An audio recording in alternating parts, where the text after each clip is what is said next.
The empath you're becoming will frighten the people who once broke you. The holiday table is set like a stage. Your chair is not quite in the center. You carry a dish you did not have to make. Your breath turns shallow as you enter the room. You notice who looks relieved that you arrived. You notice who looks irritated that you arrived. Before you take your first bite, someone will say, "Don't get sensitive. We're just joking." You've heard it for years. Tonight, you will answer it differently. You place the dish down and sit without waiting for permission. A relative smiles too widely and says, "Don't get sensitive. We're just joking." The old you would have laughed to prove you were easy. This time, you keep your voice gentle. You say, "I understand you mean it lightly. It doesn't feel light to me." The room goes quiet for a second, not because you were harsh, because you were clear. People who once broke you often depend on your blur. They depend on you doubting your own experience. They depend on you translating disrespect into something you can tolerate. Your clarity removes their comfort, and that is why it frightens them. When you were younger, you learned a painful skill. You learned to read the room faster than others. You learned to sense tension before words arrived. You learned to prevent scenes by becoming smaller. That is not a personality trait. That is a survival adaptation. Often it happens in a family where peace meant someone else winning. So you became the one who smoothed it over. You became the one who forgave first. You became the one who carried the emotional weight. Over decades, that role starts to feel like virtue. But the cost is quiet and steady. You become useful, but not protected. You become needed, but not considered. And then one day, usually in midlife or later, something changes. Not because you became angry, because your body refuses the old bargain. Your sleep gets lighter after family gatherings. Your stomach tightens at the thought of holidays. Your energy drops after one small comment. And you begin to realize your sensitivity was never the problem. The problem was how often people used it against you. At the table, someone brings up an old story. They tell it the same way every year. They make you the foolish one. Everyone chuckles. You feel the familiar pull to smile along. You notice that pull without obeying it. You say, "I don't want that story told like that anymore." You do not explain. You do not defend. You simply state a limit. That is when the fear shows up in them, because limits change the rules. If they cannot tease you without consequence, they lose a tool. If you stop absorbing the discomfort, someone else has to hold it. Families with long patterns often have an unspoken agreement. One person carries what no one wants to feel. Often, it is the one who learned to be good.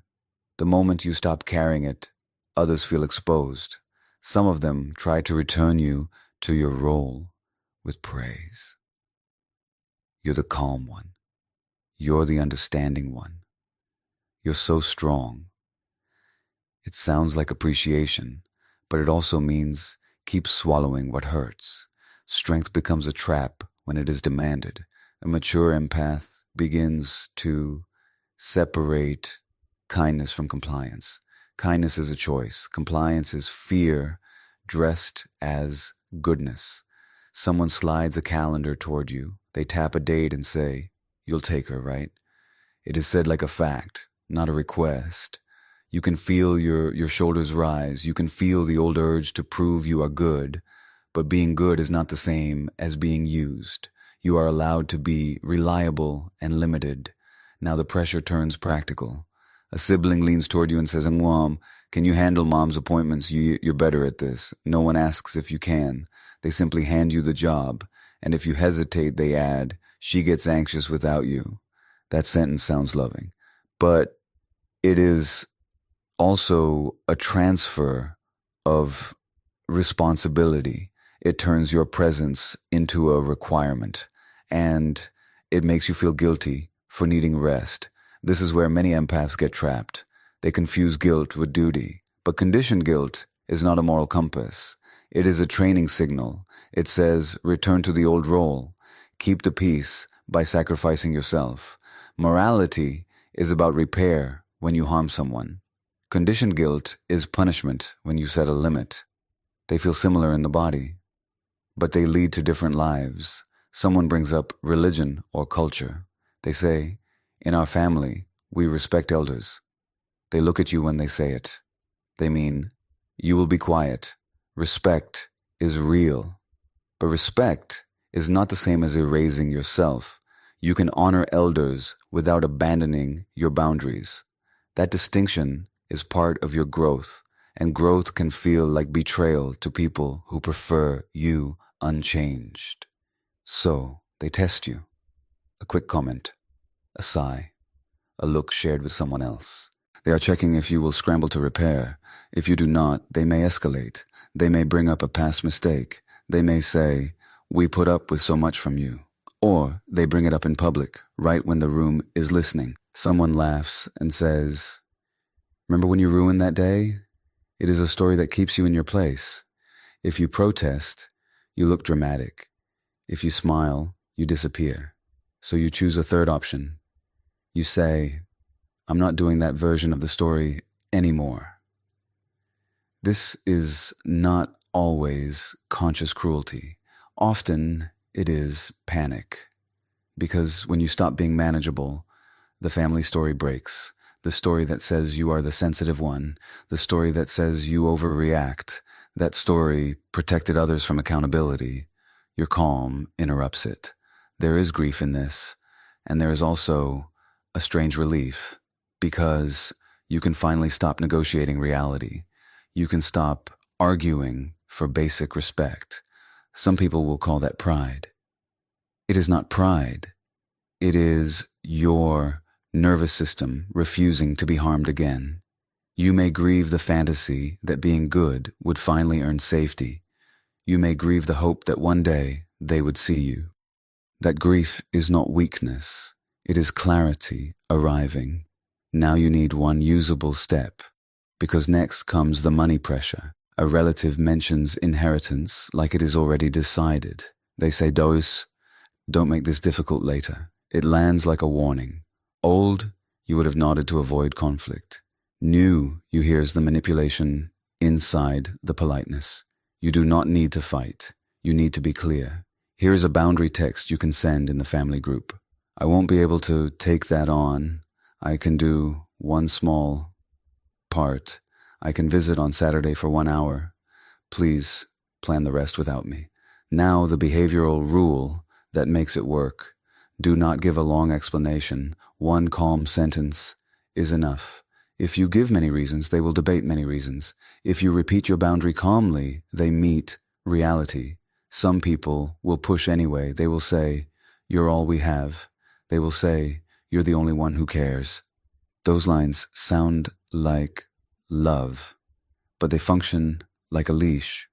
Care is not proved by self-neglect. Care can include limits. Now watch what happens when you stop being the fixer. A sibling may look annoyed and say, so now we have to do everything. They are admitting the truth. You were doing too much. They may say, you used to be different. Yes, you used to disappear. Now you are becoming someone who belongs to themselves. That is not arrogance. That is recovery. Your empathy used to be a doorway into you. Now it has a gate. That gate is discernment. Discernment is not cruelty. It is knowing what is safe to accept and what is not. They may try a softer strategy. They say, we worry about you. They say it after you set a boundary. Sometimes it is genuine. Sometimes it is control wearing a gentle mask. You can respond with warmth and still keep your line. You can say, I appreciate your concern. I'm taking care of myself. No debate, no defense, just truth. After the meal, when people are moving around, someone meets you near the doorway and says, after everything we did for you, you can't even do this. That sentence is designed to wake up your Odette. It tries to turn care into a contract. It tries to make you feel ungrateful for having limits. Here's the truth. Love is not a ledger. If someone keeps score, they are trying to buy your obedience. You can answer without attacking them. You can say, I'm grateful for what you offered, and I'm still allowed to have limits. Then you stop talking. You do not rush to soothe their discomfort. That silence is part of the new you. Some people will adjust when they see this. Others will not. They may recruit relatives to pressure you. They may tell stories about you. They may say, you've become difficult. Let them talk. Your job is not to manage their narrative. Your job is to live in alignment. Here's what frightens them most. Your calm is no longer for them. Your calm is for you. You are choosing your nervous system over the old role.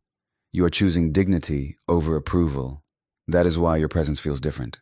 You are still sensitive, but your sensitivity is no longer available for use. And if you feel shaky after you hold a line, notice that too. That shakiness does not mean you were wrong. It means your body is learning a new safety. For decades, safety meant being agreeable. Now safety means being real. So let the holiday table become practice. Practice sitting in your seat. Practice eating without apology. Practice letting silence do its work. Practice saying one clear sentence. And practice leaving without guilt. You are not becoming frightening because you became harsh. You are becoming frightening because you became free. Free people cannot be managed by guilt. Free people can love and still say no. If this helped you, subscribe. And in the next video, we'll talk about how to stay steady when they test your new boundaries.